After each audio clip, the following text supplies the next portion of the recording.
I just want to make that point that I would hope that what is there, what is up to now, at least with joint consultation, because that's extremely important in that context. So I would like a view from you to make sure that, and an assurance that the race courses, their interests are not going to be dispensed with or just thrown out, and especially where you have HRI having such an input and such a strength in terms of race courses themselves, and a great power to have in terms of allocation of fixtures and everything else.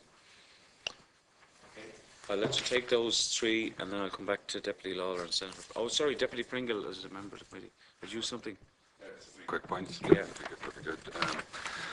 Just in relation to the integrity functions, and take what you say in relation to the payments, fees and stuff go through HRA to pass on to the regulatory body for the integrity functions. And but I was wondering, is there a potential there, or can the potential be minimised for, obviously HRA has a statutory function to promote racing, and the racing regulatory body has a function to control racing, and there could be times when both of those would be clash and have different interests.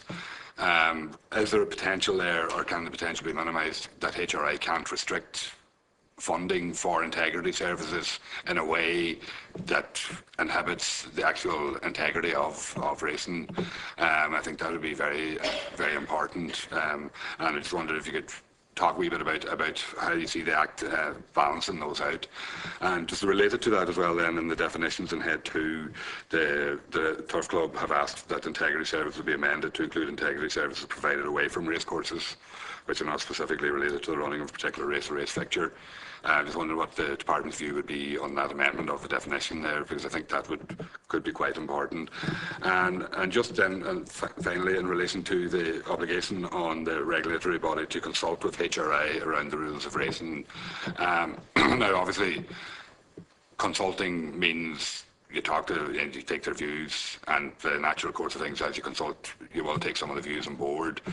But consultant doesn't place an obligation on you to take those views on board and to implement those views. And just maybe if you'd clarify that as well. Okay. Yeah, Mr. Gleeson. Okay, Chairman. The first question, I think, was about the status of the Turf Club and the conferring of statutory functions on a private body. So I suppose the first thing you have to consider is that when we deal with all of this and with horse racing in Ireland, we're not starting from a blank page. We're dealing with a kind of long tradition of 150 years of the Turf Club, who have performed integrity functions in a way that's brought a degree of credit to the industry in Ireland, and the industry in Ireland is very highly regarded. And since 1994, we've established a state body for developing the industry, because apart from being a sport, it's a very important industry that provides 17,000 jobs and exports exceeding 200 million and output of $1 billion. So, you know, it's a big industry as well as being a sport. So we don't start from a blank page. The general scheme here isn't conferring new functions on the Turf Club. These are the functions that they've always had. And for some considerable time, they've had those functions on the basis of statutory provision. But what they do is they bring the Turf Club within a tighter governance structure so that their finances can be examined in the context of determining what kind of funding is required for integrity. So again, Deputy, I mean, I take your point of principle. The department doesn't control the internal processes of the Turf Club, nor does it intend to, nor will it. But we're not starting from a blank page. We're starting from a well-established structure here, which has served the industry well, we believe. Quick question to the Chair. It's very, very easy, I know myself, right? Did it with various bodies that were technically private, to make it a condition of recognition by the state that's an open membership, and that's not a self-perpetuating club. And you could just say that's the way it is. No, as you say, you're changing other things in relation to Turf Club in terms of finance and so on, reporting, because the world changes, and it's not the world of 150 years ago, which was much more, if I might say so, paternalistic.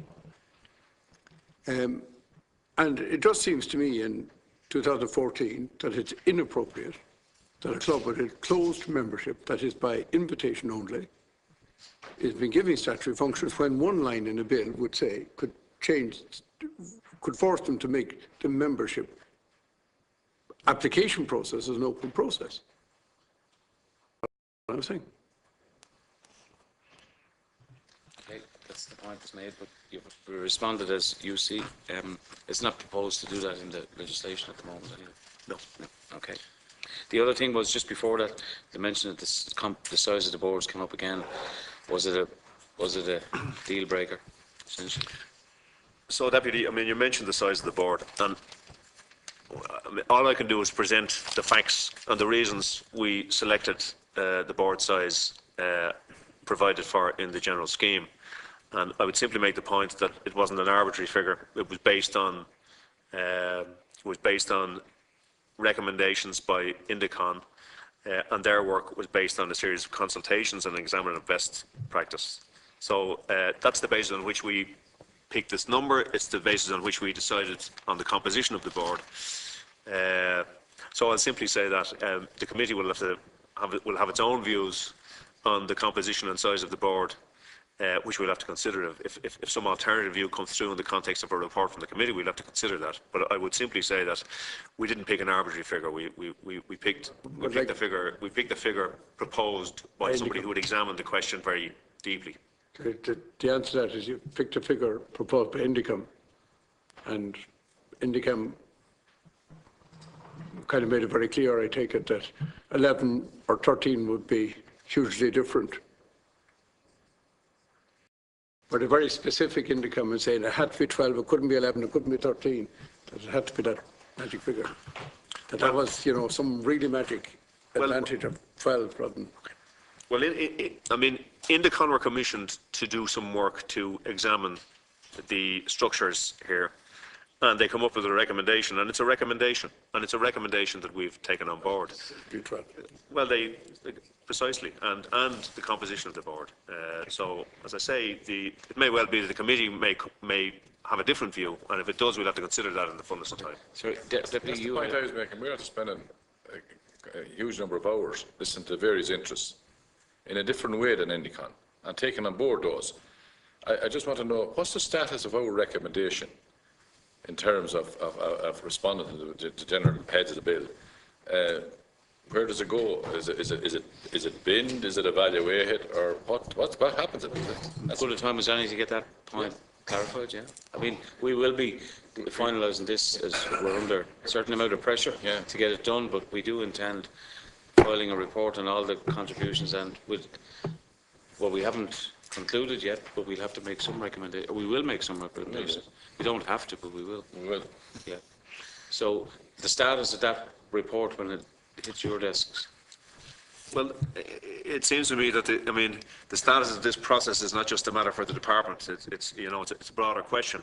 But clearly, we've gone through a process which I think has been a very valuable process, actually, and we'll probably end up with something slightly better than what we proposed originally as a result of it. So the department will receive the report, and we'll have to consider it. And if as a result of the report we're required to change the heads in any substantial way, it'll have to go back to government, and then it'll go into drafting. Clearly, it's something that will be sent by the committee to the department, and it's something the department will have to consider very seriously, because we've been through quite a serious process and a series of consultations here, which we'll have to. Yeah, that's fine. Now, Deputy Penrose had a couple of questions regarding the strength of the power and influence of HRI. And we discussed the media rights as well. And I mean, just to be clear, again, we're not starting from a blank page here. So, I mean, HRI is the state agency established to administer and develop horse racing, and it has been since 2001. It replaced the Horse Racing Authority in 2001. In terms of media rights, there is no provision here to change anything about the media rights, with one sole exception. The sole exception is that the Media Rights Committee now is at liberty to bring in non-members of HRI to advise it, and that's on the basis that there's a recognition that you might require particular commercial or media or other expertise to inform media rights. the numbers are going up. The number in the Media Rights Committee is going up to from 3 to 5 to accommodate potentially additional members. You're absolutely right when you say there's a kind of a joint approach to media rights between the race courses and HRI. That will not change. Race courses, of course, are still represented on the HRI board. As I understand it, the race courses own the media rights, but on the basis of an agreement, it was felt that from a national perspective, from the point of view of developing an industry here and getting the best bang for the buck, that the media rights should be negotiated as a collective. And I don't think nothing has happened in recent times to change that view.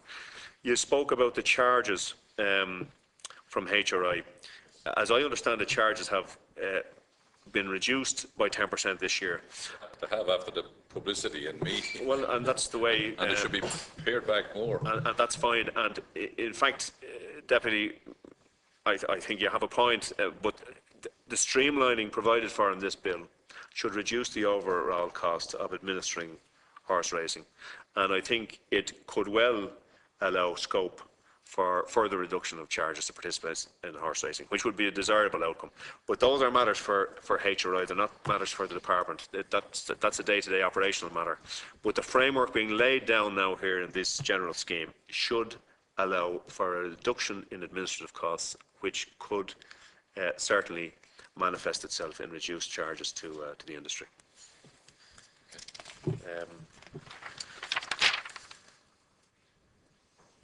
Deputy Pringle, you asked about the financing and the protections for the integrity function and the independence of the integrity function. So, I mean, I've already spoken about the general checks and balances in terms of the composition of boards and things like that. But there is actually a unique feature, at least I think it's unique in this legislation. When the RRB negotiates its budget with HRI, if there is a fundamental disagreement on the budget, there's an arbitration procedure provided for here. So, and that's a very unusual provision. And in any other circumstances, I'd almost say it's inappropriate, but it's there specifically in recognition of the need for an absolute independence in terms of integrity. So, first of all, you have a representative board, which obviously has a say in the negotiation of the budgets, and we have 3 RRB people on the board, we'll have 3 ministerial nominees, and we'll have representatives from across the spectrum of interests in horse racing.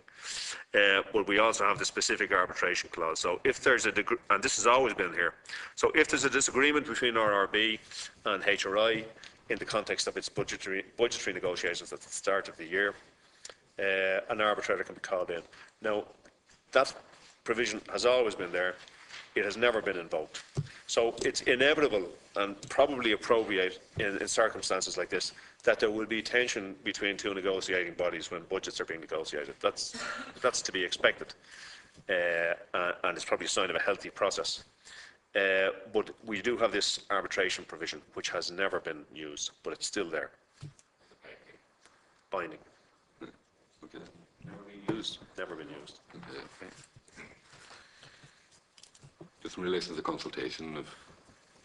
What you said is absolutely correct. Consultation means consultation. It doesn't mean anything else. So it's absolutely appropriate, I think, that if you're changing the rules of racing, that you would, in any event, I presume, consult with bodies or stakeholders that might be affected by it. I think that's a sign of a healthy process.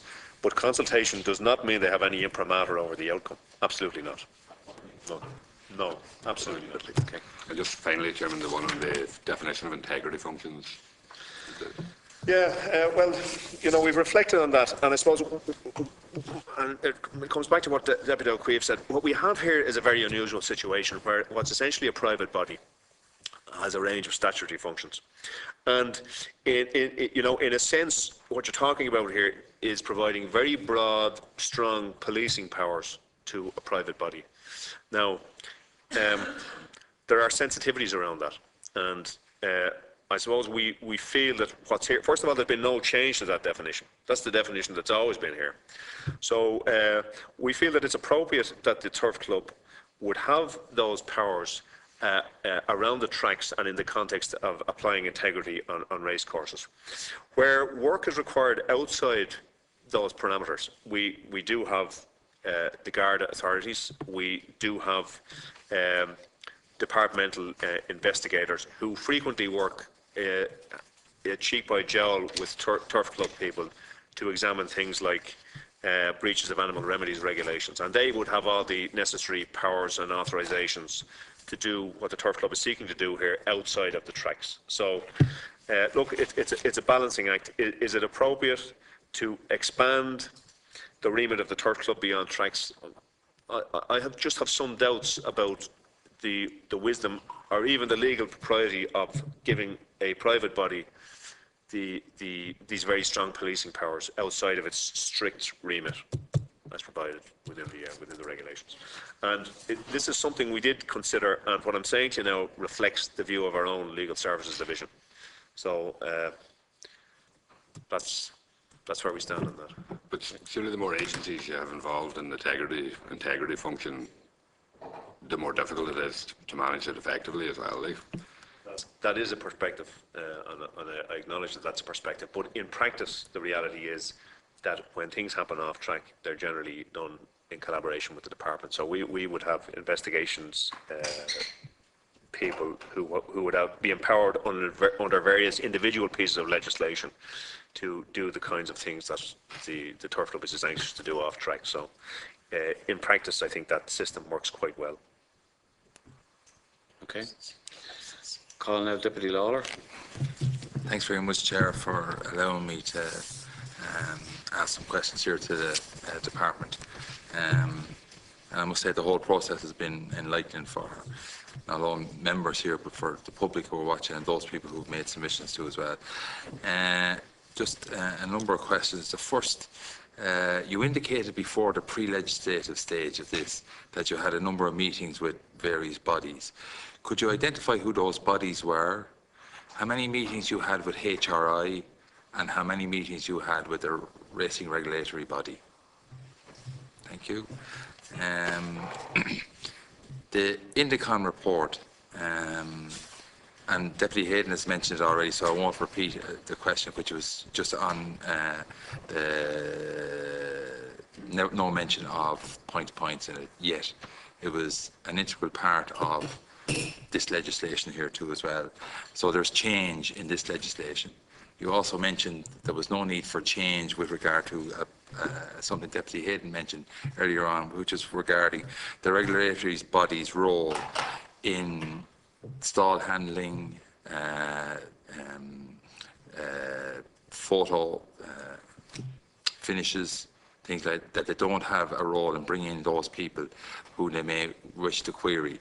So I think a change there would be very helpful to the whole regulation of the body. So maybe you might probably change that piece in that to bring that in more into under the role of the regulatory body. People here are talking about, I'm confused, you may clarify things. There will be 13 members of the board, right? That includes 4 members appointed by the Minister. The 4th member being the chairman of the board, right? Can you clarify that that is the case, right? Because everyone talks about 12 members of the board. So in actual fact, there are 13 members of the board, 4 of which will be appointed by the Minister. So you can clarify that for us there too as well. The media rights with regard to and I agree with Deputy Penrose, it's a huge part going forward of the funding for the racing industry. The media rights legally has been proven to be part and parcel of the ownership of the racetracks. Can I just ask you to make a change in Head 6, Section 3.2? Just so as we're clear on this, you can query, can a change be made? Yeah, well, can a change be made? Yeah, you can't make a recommendation here today. Right, can a change be made? And just on the first question, I'm going to rule that out of order. You can't ask this, that's not part of the general scheme. Many meetings were held. Sorry, it's not to do with what our purpose is here. You can put a question to department officials through other channels, but not through here. Okay. It would be interesting to find out. Well, sorry, Deputy. That's Sorry, fair Deputy, I've accommodated you here. All right, that's okay. And I don't want, we've done this in good spirit, but that's outside the realm and the responsibility of this committee's role and function here. All right, okay. I rephrase that question with regard to section 3.2. Is it possible that the department may look before the legislation is brought before the Dáil to the possibility of deleting a word may and put in the word should? There is a fear there that the HRI, it's on section 3.2 under head 6. It says that the Media Rights Committee shall consist of no more than 5 members appointed by HRI and may include members who are not members of HRI. Sometimes in the future there may arise a situation where there may be a conflict between HRI and the race courses, particularly those race courses not owned by HRI. And there should be more outside members rather than members of HRI, if that is possible. On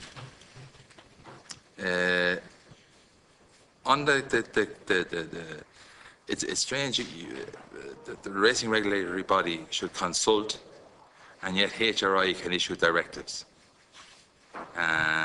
with regard to the rules of racing or the integrity. Maybe that could we change that? Maybe is it possible to have a look at that instead of issuing directives that it could consult as well, so that there's a consultation process instead of one telling the other what to do. There should be sort of both ways around. When HRI were part of this bill under the Indicon report is for streamlining and savings. When I asked HRI on this, they couldn't indicate how many people would be let go, where savings would be. Can you maybe indicate to me where you might see savings and how long will it take for the process to take place?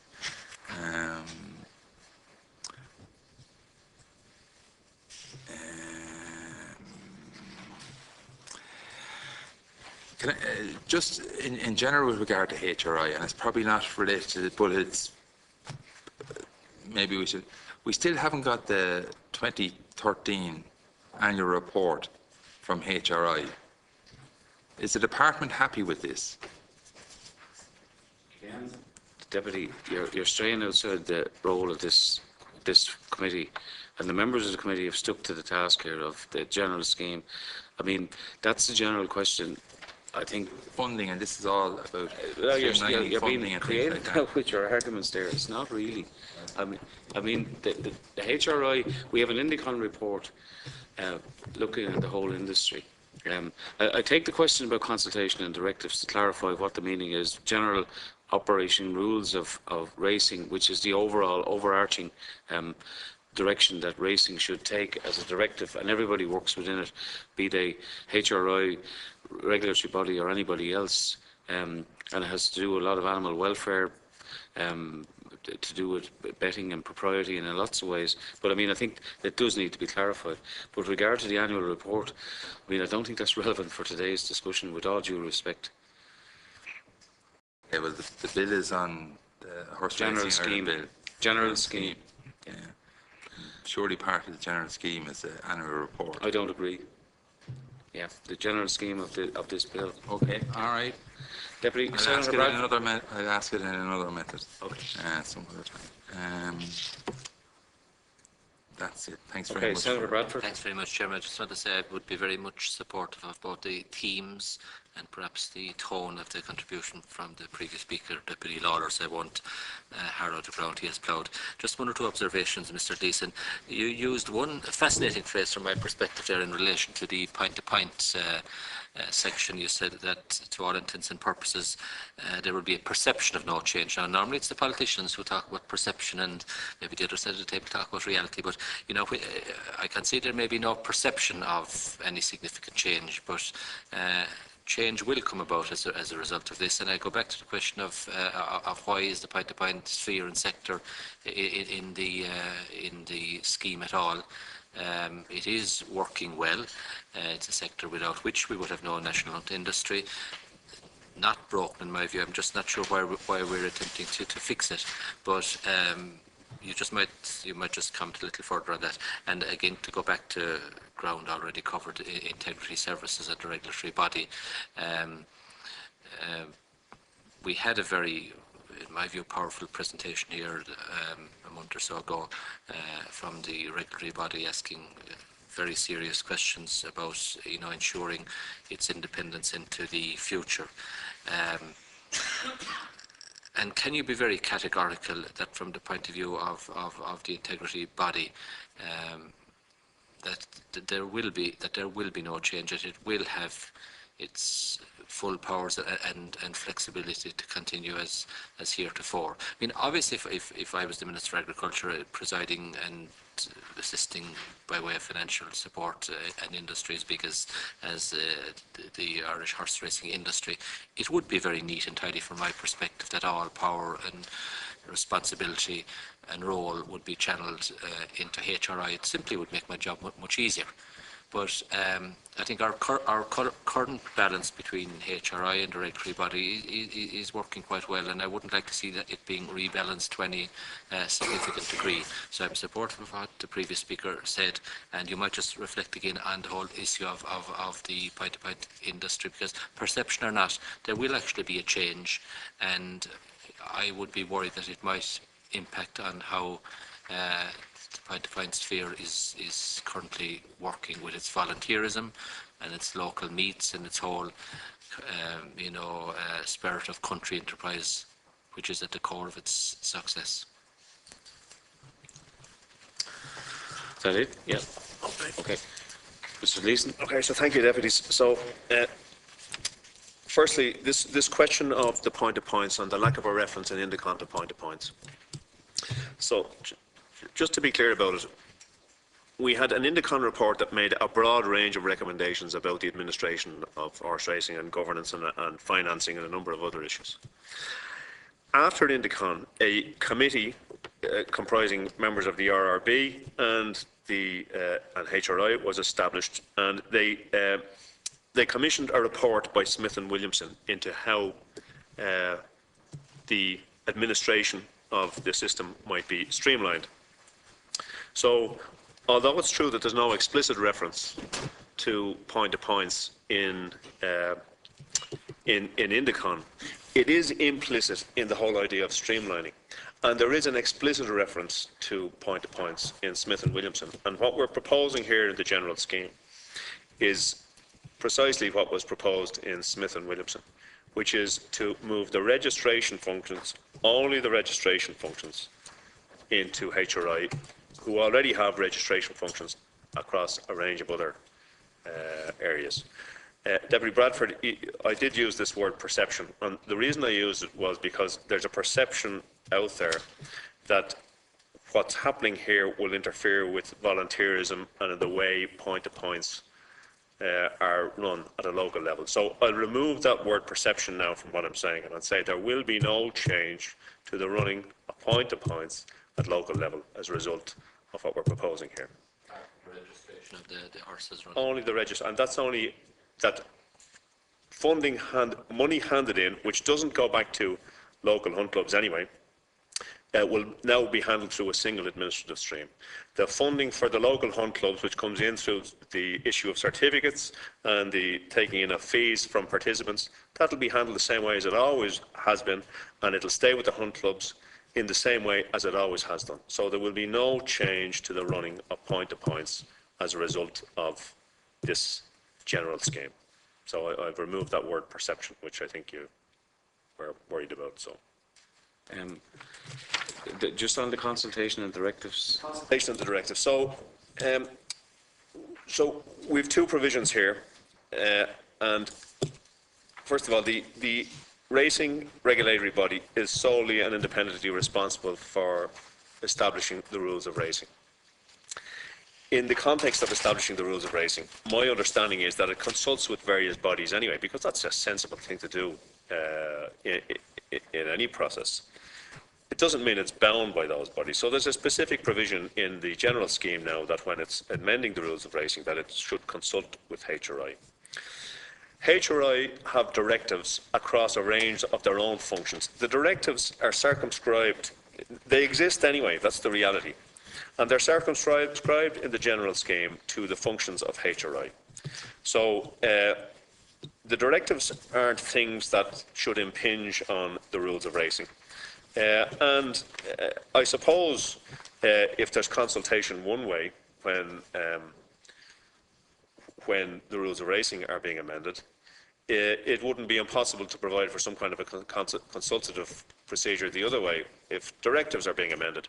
But I would say, again, I'd point back to the checks and balances that are inherent in the HRI structure. And we do have turf club, ministerial nominees, and other broad range of representative organisations on the HRI board. And when we talk about HRI doing something, we are talking about the board doing something. It's the board that has authority to do these things.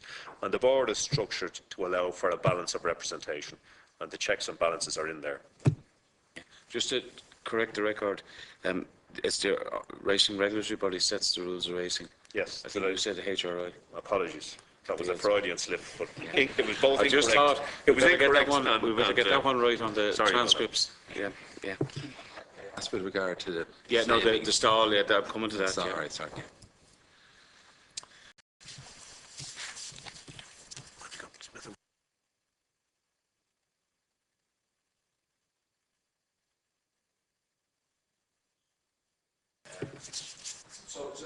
Just on the Smith and Williamson case, on the question of the savings. The first thing I'd say is that what we're providing for is a framework here. Okay. Now, when we've concluded this process in all its complexity, and we've come up with a bill and an act which hopefully will provide a framework for things working better, it doesn't mean people aren't going to have to work together and get into the detail of operating and administering horse racing. So I would just make that point. So this bill doesn't answer all of the questions. But if you talk about streamlining, I'm reading a piece from Smith and Williamson, and it talks about shared IT services, a single income stream. It talks about registrations being used, a shared registration system. It talks about a joint payroll and HR function. There's a list of areas here where Smith and Williamson recommended that there should be streamlining. Now, we're not providing for all of these things in the legislation, but we are providing for a single income stream, which will be a contributor to this overall effort. But I think it's clearly, if you have two buildings and two administrative systems residing a mile and a half from each other on the Curragh, it's self-evident that if you streamline those in some way, and if you provide for a single accounts and IT system and HR system, that there will be savings. And those savings will accrue to the industry, because none of the parties in this are in it for themselves. None of these bodies are profit-making bodies. So any financial benefit to HRI or the Turf Club, one can reasonably assume, will ultimately be felt by participants in the industry. So I don't think there's any doubt, and while I might have difficulty in quantifying precisely the savings that will accrue from this streamlining, it's self-evident that there will be savings. But these are things to be managed between HRI and the RRB following this legislation. And I think, it'll be a very good thing, because there's a certain amount of uncertainty about this at the moment. It seems to me that when we've got through this process, when the legislation is on the statute books, really people will still have a job to do. They'll still have to engage in the best interests of horse racing, and I would expect that they'll do that. Okay. Media rights was just something we can consider anyway. But the phrase, I think if you look at the explanation note on page 17 of the sort of thing we had, finally, subpage 3 increases membership of the Media Rights Committee to 5 and permits non-members of the HRI to be members of the committee. That's in the explanatory note. Yeah. Well, it would depend on the board itself. You would hope that common sense might prevail, but it doesn't always, yourself. Yeah. well, it's just that's, yeah.